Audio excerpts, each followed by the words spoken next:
asalaamaaleykum papa tur bi naka la.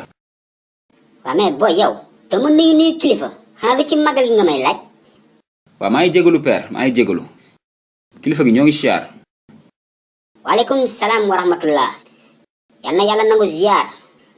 waa kilifa gi dañoo gis ni fan yi débat bi dafa bëri trop ci magal gi dina am ak du am ndax Covid 19 bi quoi léegi yow ñu bëgg la laaj sa xalaat ci loolu.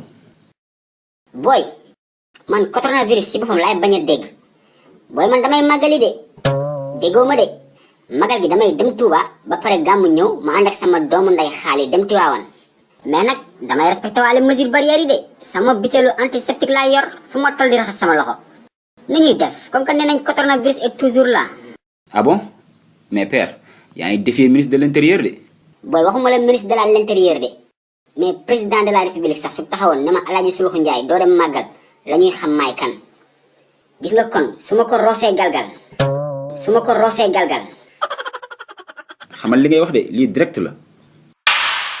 ah bon kon direct la mais boy kon su ma ko roofee galgal damay rocciwaat galgal bi rek amul problème.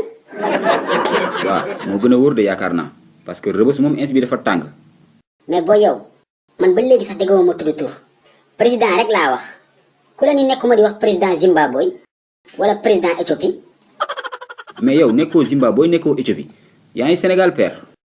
mais boy yéen pourquoi da leen wax luy génnee nit seetlu naa yéen luy gën a dugal nit rek ngeen di wax. chaîne YouTube bi ak site web yi dégg naa doo leen nettali de waaye loo leen dégg mu siiw. waa baax na léegi ñu dellu si waat si màggal gi. boy damay dem màggali waaw. ah père da ngay màggali. waaw may màggal fu dara newul nga naan ma lan.